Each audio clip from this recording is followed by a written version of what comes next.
কিছু জিনিস রয়েছে যেগুলো খালি নিজের নাম দিয়ে নিজের কাজকে জাস্টিফাই করার চেষ্টা করে। নিজের নাম দিয়ে তারা এটা বোঝায় যে তারা যে ফিল্ডে কাজ করছে সেটা সব থেকে বেস্ট আর পারফেক্ট হতে চলেছে। বাট যখন অ্যাকচুয়াল টাইম আসে, নিজের নাম তো বাদ দাও, নিজের কাজকেও জাস্টিফাই করতে অক্ষম হয় তারা।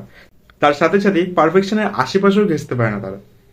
আর সেইখানে দাঁড়িয়ে এমনও কিছু জিনিস আছে যারা নিজের কাজ দিয়ে এটা প্রুভ করে দেয় যে আমাদের কোনো ফ্যান্সি নামের দরকার নেই, আমরা যা করব নিজের কাজ দিয়েই করব, আর সাথে সাথে তোমাদের মনও জয় করে নেব। Welcome back to another episode of Cinemawala. আর আজকের এই ভিডিওটাতে আমরা রিভিউ করতে চলেছি 2024-এর most anticipated Deadpool and Wolverine মুভিটিকে।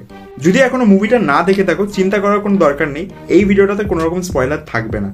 এই ভিডিওটাতে জাস্ট আমরা কথা বলবো এই মুভিটা যে অ্যান্টিসিপেশন বা হাইপটা তৈরি করেছিল সেটা কি সত্যি সেই জায়গাগুলোকে টাচ করতে পারছে আর বেরিয়ে আসছে এক বেস্ট মুভি হিসাবে, নাকি এটা হয়ে যাচ্ছে মার্ভেলের আরেক ক্যামিও নির্ভর অ্যাভারেজ মুভি।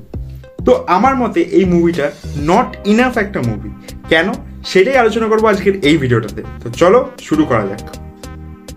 সো দুজন মিউটেন্টস বেরিয়ে পড়েছে একটা মিশনে, যেখানে একজনের ইউনিভার্স প্রায় ধ্বংসের দিকে, সেখানে আরেকজন নিজে হাতে নিজের ইউনিভার্সকে পুরোপুরি ধ্বংস করে দিয়েছে। আর তাদের মিশন কি? মাল্টিভার্সকে রক্ষা করা। ভাই, খুব একটা ইউনিক না হলেও খুব ইন্টারেস্টিং ছিল এই মুভির গল্পটা। এবার যদি কথা বলি এই মুভির ভালো দিক নিয়ে, যেটা সব থেকে প্রথমে আসে সেটা হচ্ছে এই মুভির leading actor Ryan Reynolds. Day by day সে এটা প্রুভ করছে he is the best Deadpool we ever got except for Wolverine Origins. সেটা বুঝিয়ে দিচ্ছে যে এরপরে যদি কখনো ডেডপুলকে রিকাস্ট বা রিবুট করা হয়, হয়তো তার থেকে ভালো ডেডপুল আমরা কোনো দিনও পাবো না। এরপর কথা বলবো হিউ জ্যাকম্যানকে নিয়ে অ্যাজ উলভারিন। তো ভাই, এই লোকটা 20 বছর ধরে এই রোলটা করে যাচ্ছে। 10 বার সে রিটার্ন করেছে অ্যাজ উলভারিন। আর এই মুভিতে বিশ্বাস করো, তুমি প্রথমে থিয়েটারে ঢুকবে অ্যাজ ডেডপুল ফ্যান, বাট যখন বেরাবে তুমি হয়ে যাবে একজন pure Wolverine fan. He is the perfect Wolverine. সে এই মুভিটাতে জাস্ট ফাটাফাটি কাজ করেছে। প্রথম থেকে শুরু করে শেষ অবধি তাকে যে ক্যারেক্টার ডেভেলপমেন্টটা দেওয়া হয়েছে এই মুভিটাতে, সেটা জাস্ট অসাধারণ ছিল। এবার যদি কথা বলি রায়ান এবং হিউ বা ডেডপুল এবং উলভারিনের কেমিস্ট্রি নিয়ে, সেটা জাস্ট মারাত্মক ছিল। সেটা এতটা পরিমাণে এঙ্গেজিং যে তুমি কিছুক্ষণের জন্য মুখ এদিক ওদিক করতে পারবে না, তুমি জাস্ট তাকিয়ে থাকবে যে এবার তারা কি করবে, এবার তারা কি করবে। ভাই, এতটা এঙ্গেজিং একটা কেমিস্ট্রি। সত্যি কথা বলতে গেলে কোনো হিরো বা হিরোইনেরও আমি এরকম কেমিস্ট্রি দেখিনি। তাদের ব্রোম্যান্স জাস্ট ফাটাফাটি।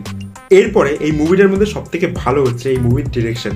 এই মুভিটাকে ডিরেক্ট করেছেন শন লেভাই, যে এর আগে স্ট্রেঞ্জার থিংসের কিছু episode, Adam project plus free গায়ের মতো মুভি ডিরেক্ট করেছেন। আর সেই মুভিটাকে শুধু ডিরেক্টই করেননি, তিনি জাস্ট মজা পেয়েছেন এই মুভিটাকে বানিয়ে। তিনি ভালোবেসেছেন প্রত্যেকটা ক্যারেক্টারকে। সে যেইভাবে প্রেজেন্ট করেছে, এই মুভির ডিরেকশন এতটা এঙ্গেজিং, এতটা ভালো, আমি জাস্ট বলে বোঝাতে পারবো না। সে ক্যারেক্টারগুলোকে ভালোবেসেছে, সে এনজয় করেছে নিজের কাজকে, সেই কারণে হয়তো ডিরেকশন এই মুভিটার এতটা ভালো। এরপর যদি কথা বলি এই মুভির অ্যাকশনকে নিয়ে, তো এই মুভিটা মার্ভেলের প্রথম R-রেটেড মুভি। আর সেই দিক থেকে দেখতে গেলে এই মুভির কাটাকাটি, এই মুভির অ্যাকশন যা রয়েছে সেটা just out of the box ছিল মার্ভেলের থেকে। কিছু কিছু সিন আছে যেখানে কোনো কাট ইউজ করা হয়নি, জাস্ট ক্যারেক্টারগুলো যেভাবে ঘুরছে বা মারপিট করছে সেরকমভাবে ক্যামেরাগুলো ঘুরছে। আর সেই আনকাট ফাইটসগুলো জাস্ট অসাধারণ ছিল। আর অ্যাজ এ ডেডপুল মুভি এর মধ্যে রক্ত ভরে ভরে আছে।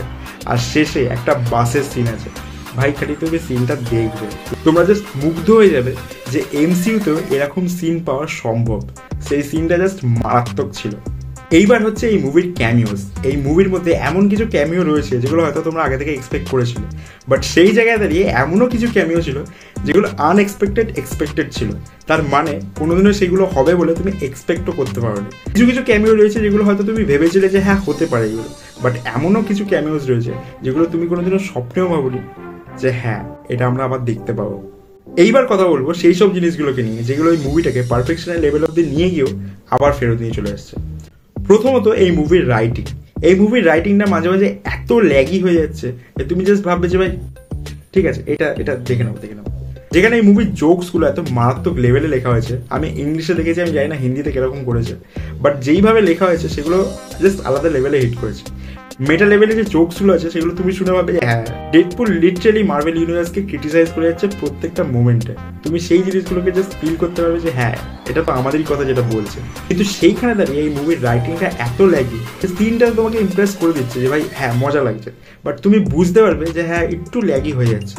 আর সেইখানে দাঁড়িয়ে এই মুভিটা একদম স্ট্রেট ফরওয়ার্ড যাচ্ছে একটা গল্পকে ক্যারি করে। কিন্তু কিছু কিছু জায়গায় তোমার মনে হবে রাইটার্সরা হয়তো আরটু ভালো কাজ করলে এই জিনিসটা আরটু আপ টু দ্য মার্ক হতে পারতো। এরপরে যদি কথা বলি নেক্সট প্রবলেম, দ্যাট ইজ ক্যামিওস। হ্যাঁ, ঠিক যেই জায়গায় এই মুভির ক্যামিওগুলো প্রচণ্ড এনজয়েবল, ঠিক সেইখানে এই মুভির ক্যামিওসগুলো একটু প্রবলেমেটিকও বটে। কেন? দেখো, যখন নো ওয়ে হোমে অ্যান্ড্রিউ বা টোবি এসেছিল তখন আমরা সেই ক্যারেক্টারগুলোকে চিনতাম, আর তাদের যখন ক্যামিওটা হচ্ছে আমরা মজা পাচ্ছি, আমরা সেই জায়গাগুলোকে ফিল করতে পারছি। ঠিক সেইখানে দাঁড়িয়ে এই মুভির নাম ডেডপুল অ্যান্ড উলভারিন না রেখে Deadpool, Wolverine and Fox universe রাখলে হয়তো আরটু ভালো হতো। কারণ এই মুভিটার মধ্যে ফক্সের প্রচণ্ড ক্যারেক্টারের ক্যামিওস রয়েছে। কারণ কি অধিকাংশ লোকই ফক্সের ক্যারেক্টারসগুলোকে দেখেনি বা সেই মুভিগুলোকে ফলো করেনি। ঠিক সেইখানে দাঁড়িয়ে আমি থিয়েটারে এই জিনিসটা ফিল করেছি। অনেকজনে কিছু এমন এমন ক্যামিও হচ্ছে যেগুলো তারা বুঝতেই পারছে না যে হ্যাঁ এটা ক্যামিও হচ্ছে, তারা জাস্ট ভাবছে এরা হয়তো normal character. As a hardcore fan আমি সেই ক্যামিওগুলোকে চিনতাম, তো আমি বুঝতে পেরেছি, আমি মজা পেয়েছি।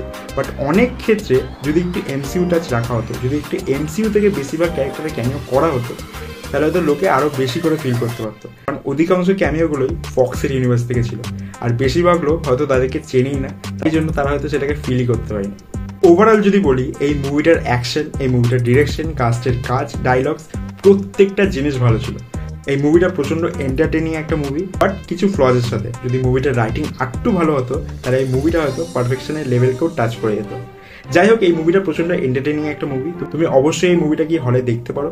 এই ক্যামিওসগুলো তোমাকে ঠিক যেমন মজা দেবে, সেরকম একটা নস্টালজিক টাচও প্রোভাইড করবে তোমার মনটা ভেতর থেকে খুশি হয়ে যাবে ভাই। তো যাও কি মুভিটা হলে দেখে আসো।